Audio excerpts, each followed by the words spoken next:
mucho de esto, ¿no? Y no solamente en el paddock, también en las salas de prensa. Lo contamos después de Alemania, el trato vergonzoso, la falta de respeto absoluto que tuvieron algún sector de la prensa inglesa con Fernando Alonso después de lo que ocurrió allí.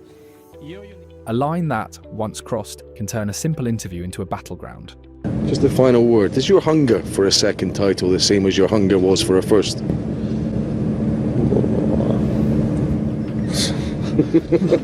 Because, Formula One is a jungle of egos, emotions, and relentless pressure. And the press isn't always there just to inform. Sometimes they're there to provoke. Some drivers and key figures in the sport handle it with class. They respond with irony, with calm. They mock the moment and walk away through the front door. Sorry. You didn't listen. Can you repeat the question? Other times they become eternal memes, Raikkonen dropping one-word answers. Kimi, did you have any temptation to go to drive the simulator to get better settings for you? No. Okay, that's pretty clear. Hamilton vanishing from interviews like a ghost. I wouldn't agree with him totally, but can I see he's a little bit upset. But I mean, thinking Brazil will win many championships.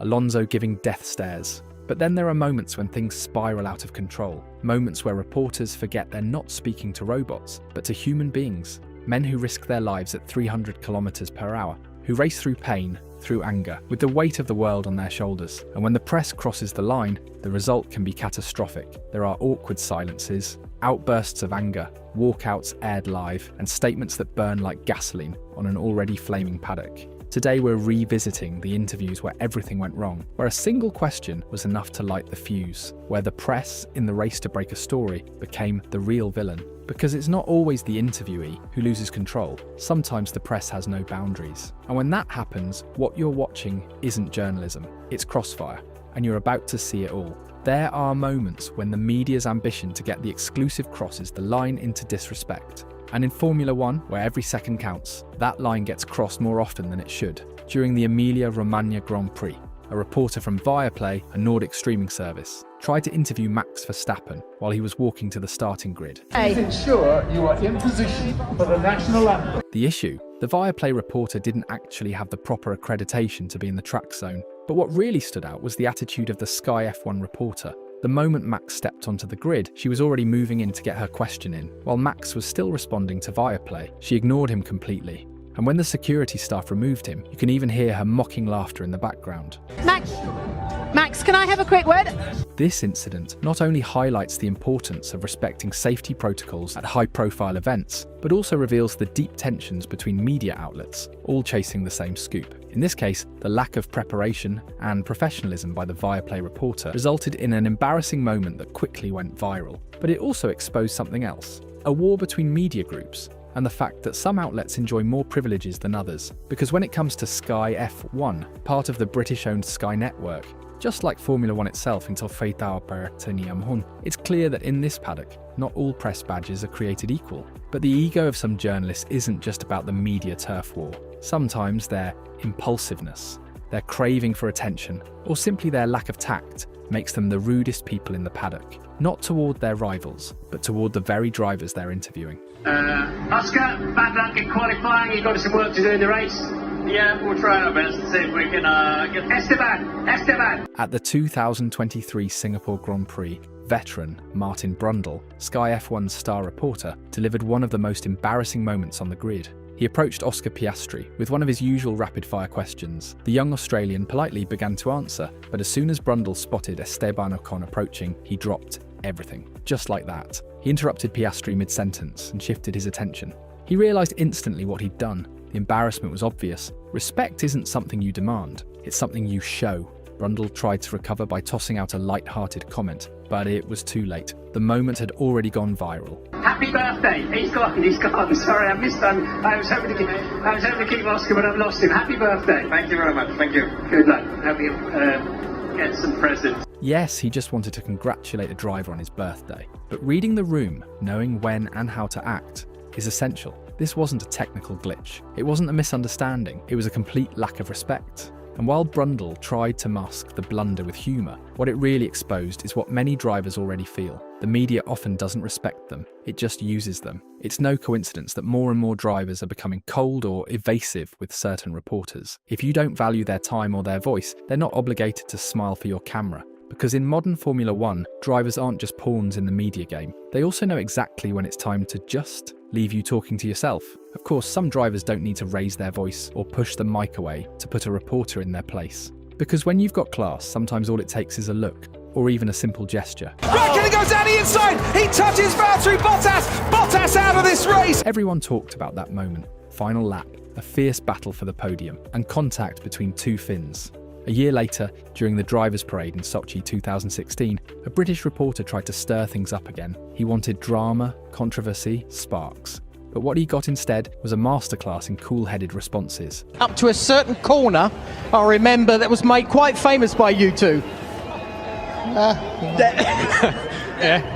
Kimi Raikkonen just shrugged and dropped an indifferent sound. Valtteri Bottas didn't even need words. He mimicked his countrymen. The journalist was left hanging, his bait untouched. Because sometimes, when the media tries to fan the flames, the drivers choose to respond with elegance and deadpan wit. You don't always have to play along. Some questions are best answered with silence. Or better yet, with a smirk that turns the entire moment into something unexpectedly funny. There are also moments when the press doesn't just cross the line. They go so far over it, they accidentally become pure comedy. During the press conference ahead of the 2014 Abu Dhabi Grand Prix, what was supposed to be a simple question turned into, a TED Talk? A master's thesis? An audiobook? Because what that British reporter unleashed was, without a doubt, the longest question in the history of Formula One. Gentlemen, a short view back to the past.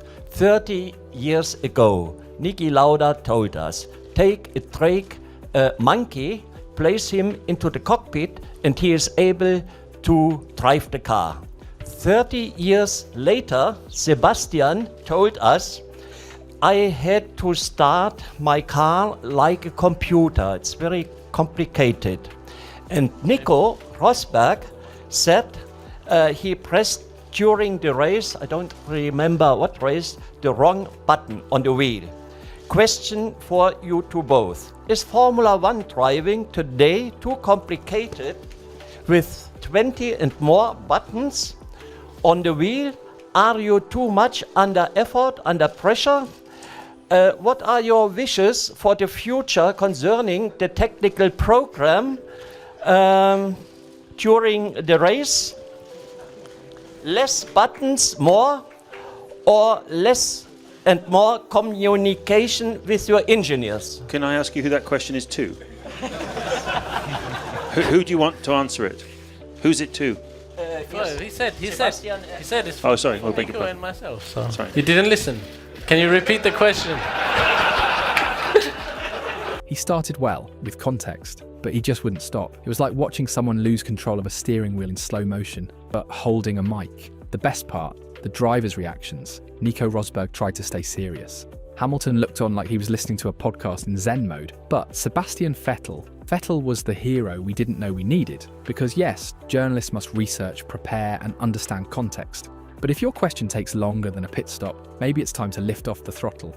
Many drivers, after hanging up their helmets, find a new way to race, this time with a microphone in hand. Nico Rosberg, David Coulthard, Jenson Button, Eddie Jordan, they've all swapped helmets for headsets and become part of the media. Commentators, analysts, reporters, they bring a different perspective, that of someone who's been in the fire. But being close to the paddock doesn't make them bulletproof, because sometimes when they forget they were once gladiators too, they make the mistake of thinking they're untouchable. And then the inevitable happens. In 1990, Sir Jackie Stewart, three-time world champion, and at the time a prominent figure in British media, sat down to interview Ayrton Senna. He tried to corner him, tried to make him admit guilt. Because yes, that year, Senna and Prost collided at Turn 1 in Suzuka, a brutal contact, a movie-ending kind of crash. Right, but that only happened, Ayrton, because you saw the gap, and I accept that, you're a racer. But a mature racer has to also think, if he closes the door again, we're going to have an accident.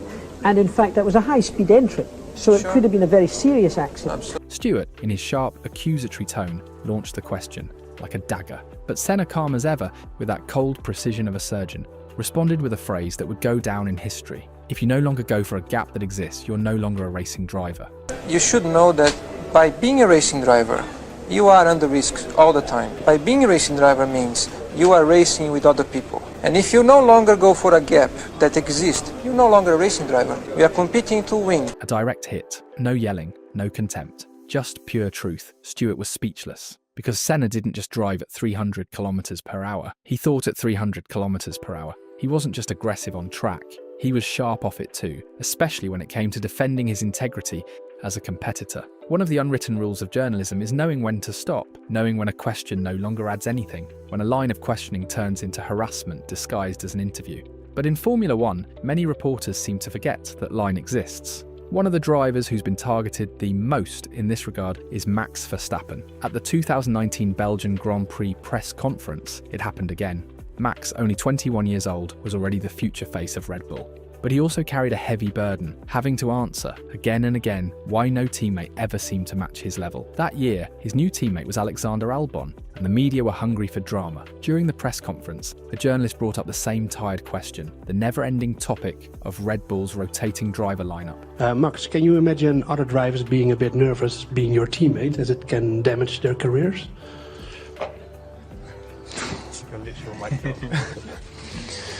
Well, I don't know. I think everybody always tries to do the best they can, isn't it? So,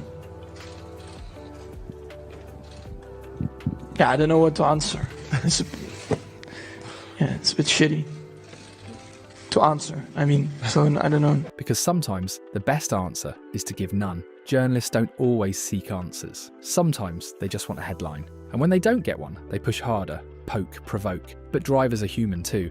And in a sport already saturated with pressure, the last thing they need is to dodge the same question over and over again.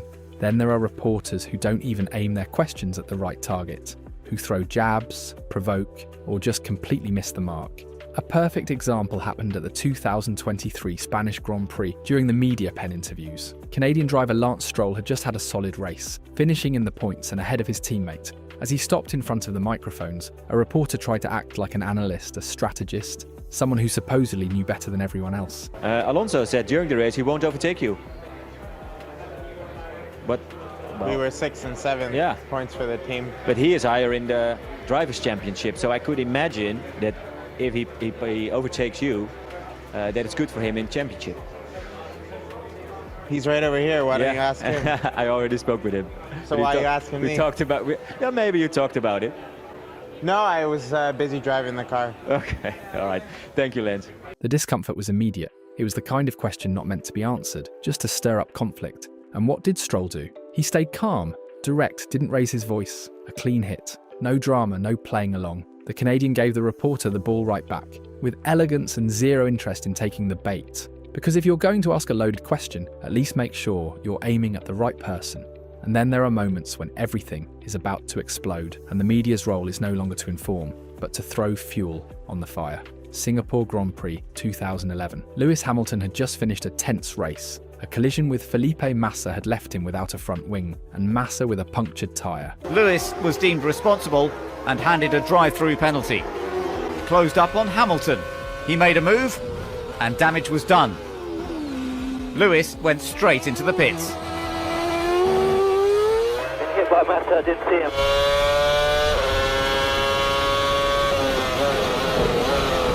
Everyone was waiting for statements, and there was Hamilton in the media pen, trying to stay composed while answering questions, hydrating between responses. But then, the unthinkable happened. Congratulations to Sebastian. Good job, man.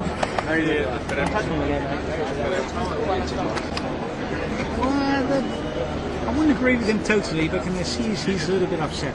I mean, they were waiting for the viral quote, the media bomb. And what did Hamilton do?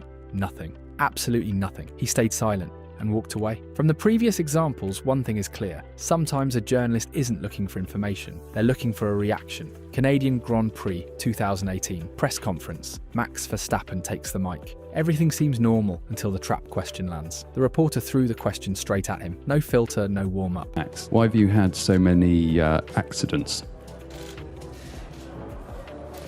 I don't know. At first, Max looked confused and like that wasn't a journalist talking, but a professional troll, and then he exploded. I don't know.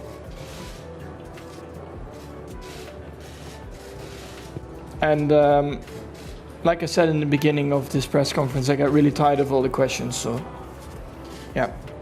I think if I get a few more, I'll headbutt someone.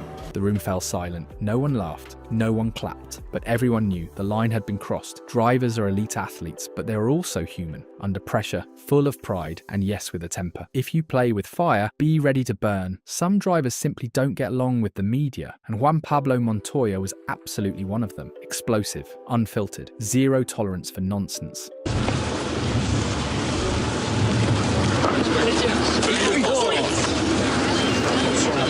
Fucking idiot, you broke my fucking head. No, you broke my... His message was clear. If you can't do your job, get out of the way. But the worst came later. Australian Grand Prix 2004. In a desperate attempt to create content, someone thought it would be a good idea to sneak 2 British comedians, dressed as reporters, into an official press conference. The rising number 1 of Formula One wonders, should Juan only win one Formula One year? Would Juan want to have won that one in round 1, Juan? But one of them would be in round 1. They asked gibberish. No context, no respect. Montoya tried to play along at first, but his expression changed quickly. The joke didn't last. As expected, he had enough. He stood up and walked out. Do the best in their class. Right. Do you see their stops or a walk off? Yeah, the racing car driver. How'd you know? Most people say the painter. Have you tried Ash? I can't play golf. I'm gonna press. Hey, I'll ask him. Can you play? Right. Thank you very much. And with that, one of Michael Schumacher's chief rivals was gone, leaving sponsors disappointed.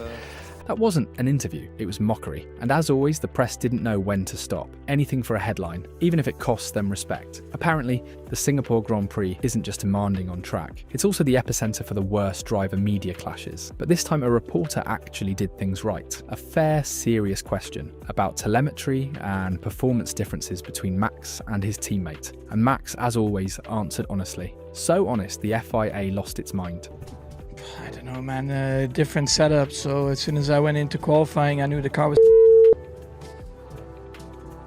That single F word triggered alarms. The moderator immediately apologised. And the FIA, doing what it does best, reacted with punishment. Thank you, Max. Let's watch our language going forward. The sanction, ridiculous, community service during the season, like scolding a kid for swearing in school. Max had had enough. He said they couldn't treat drivers like 5-year-olds, that drivers are passionate and sometimes they curse. That's just how it is. So Verstappen took action. He boycotted the next press conferences, gave the bare minimum, no flavour, no fun, no filter, and he did. What did you change overnight? Because it seems there's been a big difference in performance lately. A lot. Can you elaborate in terms of what you've done? No, I might get fined or get an extra day. So. Well, look, are you confident, Max, with the race pace? Maybe. I mean, how much of a step into the unknown is the race, given the problems you had yesterday in practice? It's an unknown. Yeah. Tell us about lining up This along... is not towards you, don't worry. Okay. I don't want to upset you. We're fine, but can you just tell us about lining up alongside Lando then tomorrow in terms of the championship battle and your tactics in the race? I will find out tomorrow. He started his own mini press conferences, Max Rules, FIA Drools. Luckily, Lando Norris, who never loses his humour, summed it all up with a smile. What do you think about Max being given community service effectively for what he said on Thursday? I deserved it. Because in the end, the problem isn't the media. The problem is when the sport's governing body acts like it doesn't understand the sport at all. And passion isn't something you can regulate. Because sometimes silence hits harder than any statement. And if you can't win the conversation, don't play the game. Language in Formula One has always been a delicate subject. Drivers are under extreme pressure, racing at 300 kilometers per hour with their hearts pounding. And in that context, yes, sometimes they drop a "damn it" or call someone an idiot over the radio.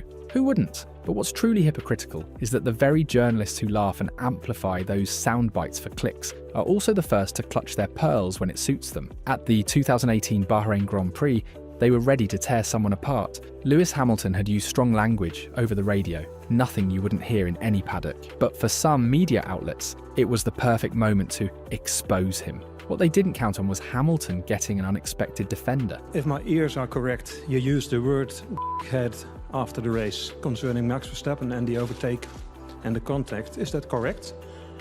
Can I answer that question? Yeah. It's not fair, sometimes I don't know what Lewis did. I'm sure he didn't. We all been in that situation. We fight someone and we go sometimes wheel to wheel and it's close and you have a lot of adrenaline going.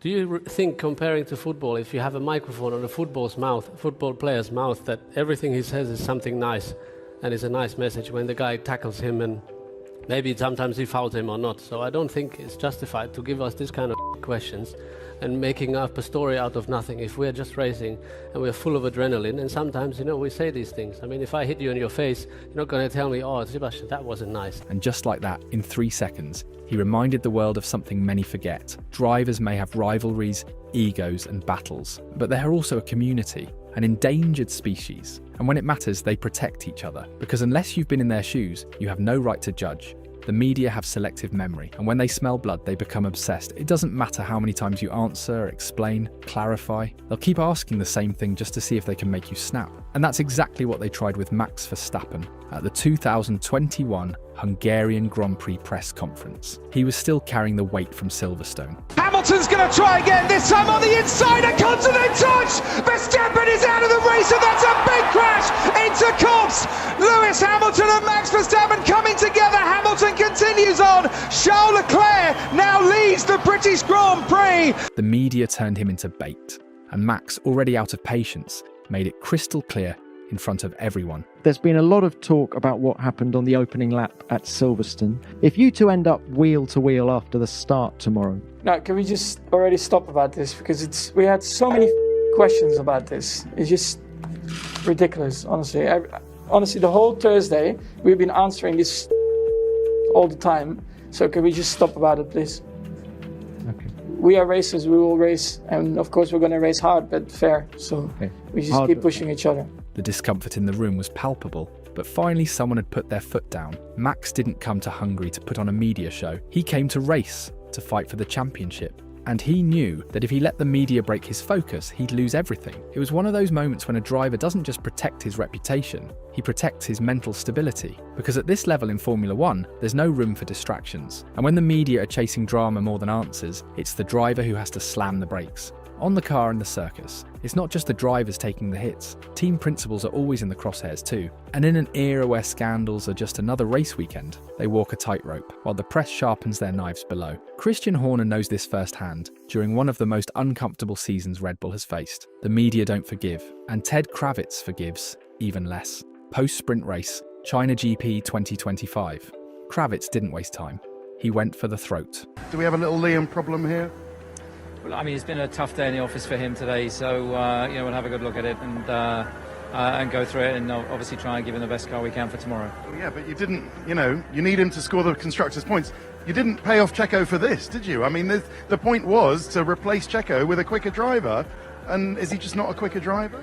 As I say, we'll have a good look at it, and we'll do what we can tomorrow. All right. Well, good luck with it. Thanks for talking to us. Horner, with a forced smile, tried to play it diplomatically. But the damage was done, because behind that question was a bomb. Was it a racing decision or a political one? Was it about talent or another move orchestrated by Helmut Marko? The awkward silence, the elegant dodge, everything very correct. But we all knew what was really being said, and that's how we wrapped this journey through the moments where the F1 media clearly crossed the line. Because when scandal sells more than truth, when provocation matters more than information, and when the goal isn't to understand, but to expose, then we have to ask, can we still call this journalism? Because between the flashes, headlines, and microphones, there's a line that gets crossed every single day. And in F1, crossing it isn't the exception anymore, it's the strategy.